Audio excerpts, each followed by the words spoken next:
Thank you so much for pressing play. My name is Kim Cardeccia, and I'm very appreciative that you've tuned in to hear the message the horses shared with me over this week. What they offered was encouragement to keep on following my authentic alignment. I'll share a little about how they relayed this important suggestion to me specifically, and also the other circumstances that led to it. But it's really such a universal message. Attuning to authentic alignment is really one of those superpowers that horses have to offer us. They have a keen sense of congruency, of that alignment. And it's a fabulous tool, whether you're partnering with horses for self-growth work, for fun, for showing, for whatever it is. This is where that magic essence, so to speak, really can be harnessed and used for good. And I have been an outlier, well, probably for as long as I can remember. I never felt that I completely fit in anywhere except for around horses. And sometimes still then it wasn't completely a fit, but it was the closest that I had. And that was a big part of the reason why I started Hidden Promise, so that I could offer others an opportunity to belong somewhere just being themselves. We were kind of like the island of misfit toys, like on Rudolph. And obviously there are many of us, probably a whole herd, that feel the same way. There's just something inside of us that beats a little differently. And well, around horses, this can be an attribute that helps both species. So here's the story that I have to share. I was in a situation where I was challenged. It kind of felt more like I was accused of not listening to my horses.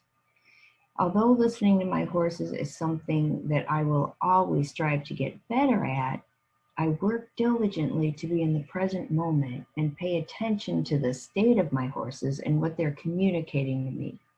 So to be accused that I wasn't listening or I wasn't offering them a choice, it felt like a kick in the stomach, right in my center.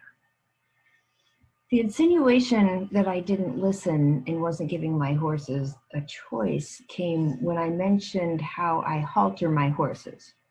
I was trying to explain how I pay attention to how they're being, how they might move towards or away, how where their eyes and ears go. If it's towards me in the halter or away, I pay attention to that. But I got completely overrun, and I was told that horses, if they weren't at liberty, they didn't have a choice.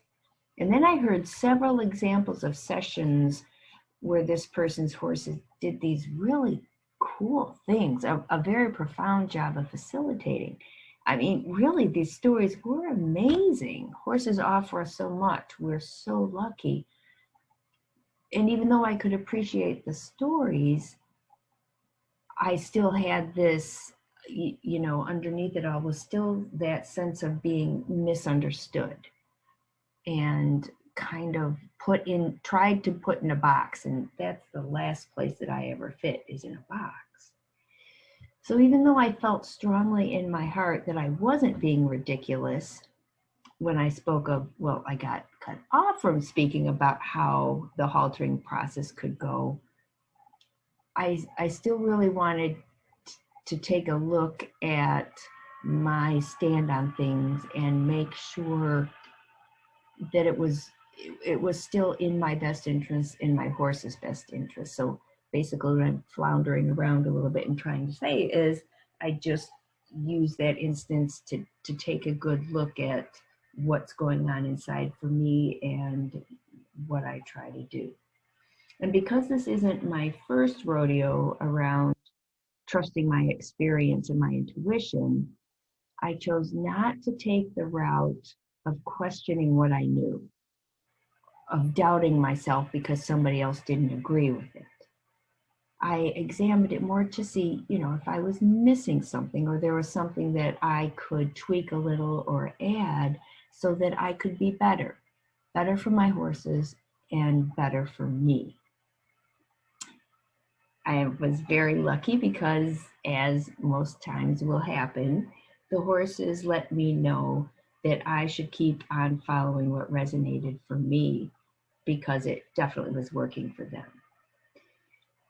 One of the things that I work towards with my horses is having the halter and lead become a source of security, a way to connect and to offer the space to build trust.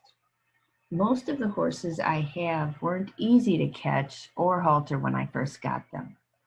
So getting them to perceive the halter as well as me as a positive can take a lot of time and effort.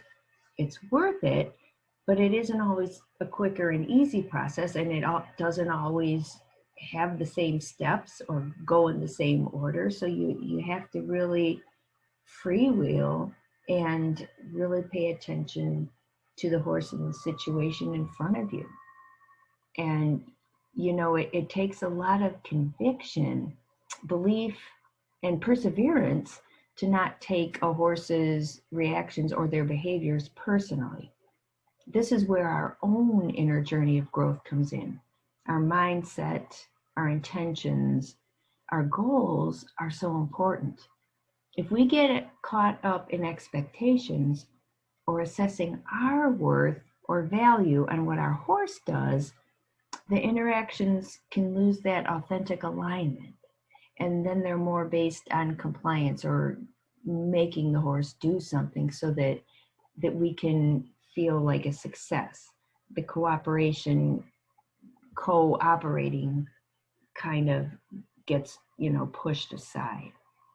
So how we handle ourselves, our choices, that's more the indicator of our success than how the horses perform. Or not even show ring, but just, how they behave, how they act. Because really, all they are being is themselves. That's it. So Missy, Delilah, and Petey all helped relay this message. They all showed me how much better they can hold themselves together, how they can regulate when they were on a lead as opposed to just being loose when I brought them into the outdoor arena. They all had a hard time getting a grip, and if they don't have a grip, then as I see it, it's my job to help them get one. Offer them the space to get back into balance, both physically and mentally. In the energetic rehab work that I do, regulation is so very important for both horses and humans.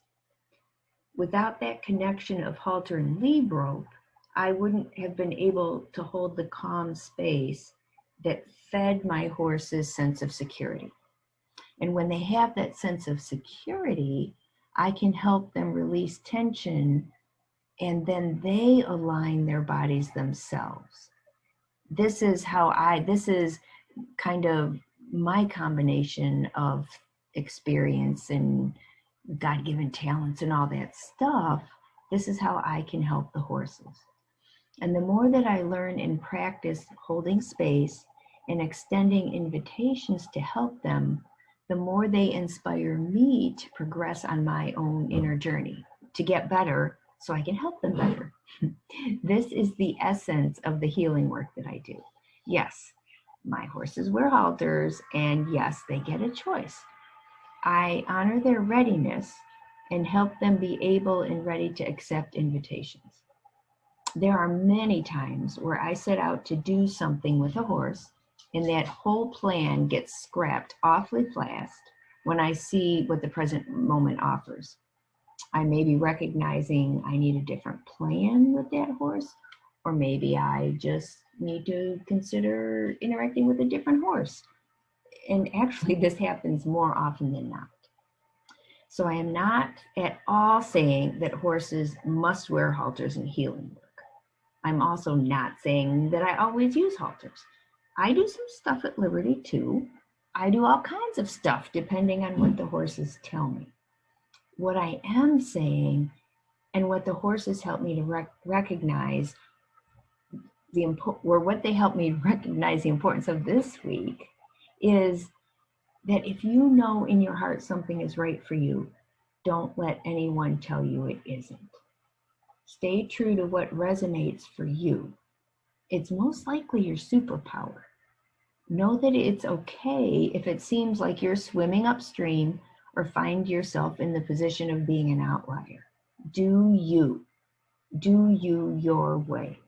That is the big message for this week.